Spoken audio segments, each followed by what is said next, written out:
Good evening. I am Adebare Ejimakide, the evening news. President Bola Tinubu will soon transmit a reworked whistleblowing bill to the National Assembly for legislative action. The Minister of Finance and Coordinating Minister for the Economy, Mr. Wale Edun, said that the federal government has recovered over 83 billion naira, $609 billion, and over 5 million euros since the introduction of the whistleblowing policy in 2017. Edo described the feat as a testament to the effectiveness of the policy and the contribution of patriotic citizens who provided valuable information.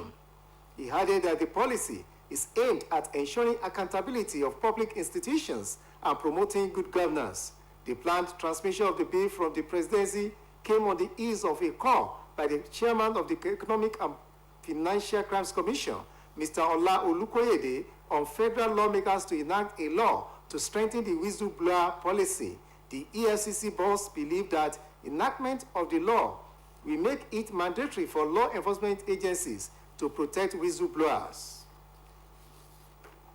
The Minister of Marine and Blue Economy, Adeleke Oyetola, has expressed concern over the rising incidence of drugs and human trafficking threatening the maritime sector.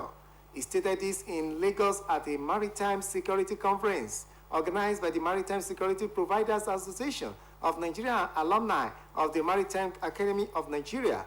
The minister, represented by the Director of Marine Environment Management at the Nigerian Maritime Administration and Safety Agency, Mr. Harry Timo, stated that those activities were eroding the country's social fabric, destabilizing communities, and challenging the law enforcement at sea. According to the minister, Nigeria must develop a comprehensive strategy to address the evolving threats by leveraging technological innovations, enhancing its intelligence capabilities, and fostering collaboration among critical stakeholders. The Nigerian Communications Commission has revealed that over 153 million subscriber identification modules have been successfully linked to a national identity number. This is even as the NCC directed all mobile network operators to complete the mandatory verification and linkage of SIMs to NINs by 14th of next month. The Commission's Director, Public Affairs, Ruben Moka, in a statement said NCC is approaching the final phase of the SIM NIN linkage process, even as it seeks the continued cooperation of all Nigerians to achieve 100% compliance. The Commission expressed that no SIM operating in Nigeria will be without a valid NIN effective from 15th of next month.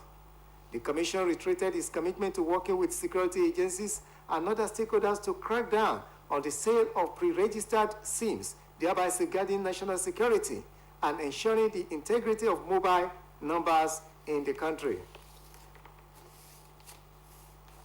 The federal government and Academic Staff Union of Universities have agreed to resume talks on the 6th of next month to address some of the gray areas in the demand by the university teachers. Minister of Education, Professor Tai Mama, said this after a closed-door meeting with the leadership of ASU led by its president, Professor Emmanuel Osodeke.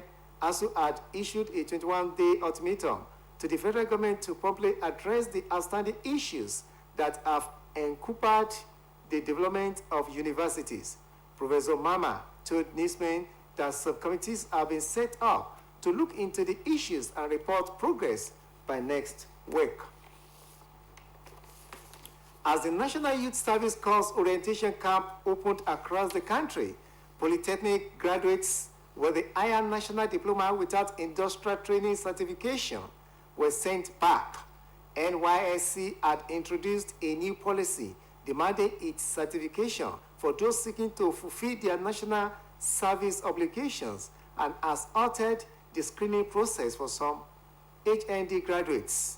The NYSC had announced that HND graduates must provide evidence of completing their one-year mandatory IT certificate as a requirement before being registered in their respective camps.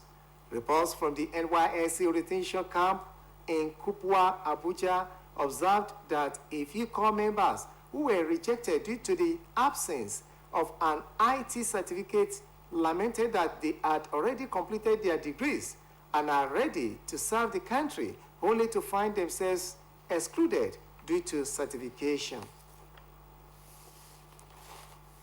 The National Emergency Management Agency has revealed that the heavy rains and flooding that wreaked havoc across the country in recent times has spread to 28 states, claiming 175 lives and displacing 902 others. The Director General of NEMA, Subaida Umar, stated this when the Chief of Staff to the President, Femi Gbajabiamila, visited the agency following the recent threat for chief executives of agencies under the presidency. He further revealed that the agency had activated the National Emergency Operation Center following the recent flooding. According to him, authorities have urged residents in flood-prone areas to relocate as the rain persists, following the Nigerian Meteorological Agency's warning about the heavy rainfalls, urging preparedness for potential floods. It is learned that state governments, in partnership with NEMA, had commenced moves to evacuate residents in flood-prone areas to avert further disaster. He noted that the activation of the center was to streamline disaster response efforts and act as a command center for resource management and communication. Osun State Governor Senator Ademola Adeleke will be inducted as the pioneer executive patron of Nigerian Air Force Officers Mess in Osogbo tomorrow. The statement by the president of the Mess Committee, Air Commodore A.A. Adebomehin, indicates that the induction is part of the activities at the Tombola Night organized to mark the commissioning of the Officers Mess. The event, which will also feature the winning in of honorary members of the mess, is scheduled at the Air Force Base Okebale in the morning. According to the statement, the Director General and Permanent Secretary of OSBC, Mrs. Jolade Barola, is among other dignitaries expected to grace the occasion as special guest of honor. And now to sports story. Benin Republic head coach Gernot Raw has said new Super Eagles handler Bruno Labbadia loves playing offensive football. The Nigerian Football Federation recently announced Labbadia as the new coach of the Super Eagles. The German replaces former Nigerian international Finidi George, who resigned after 2 competitive games. Labbadia's first game as Super Eagles coach will be against Roy's Benin Republic on the first match of the 2025 African Cup of Nations qualifiers, slated for 7th of next month in Uyo. According to Raw, Bruno Labbadia is a good coach with lots of experience, while congratulating Nigeria for getting a big coach. It will be recalled that Labbadia won the Bundesliga title as a player of Bayern Munich in the 1993-1994 season, and also won the DFB Pokal with Kaiserslautern in 1990, among other feats attained. And now moving to foreign story. Asian Prime Minister Gary Conilly said the security forces working with police sent from Kenya have launched a joint operation to house criminal gangs from one of the roughest neighborhoods of Haiti's capital. Conilly spoke at a hospital in Port-au-Prince, where 3 Asian policemen are recuperating after being injured in a shootout during the joint operation in the impoverished and gang-controlled neighborhood of Bel Air.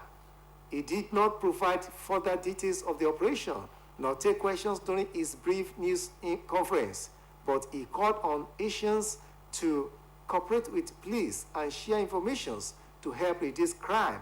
Report says more than 3,200 killings have been recorded in Haiti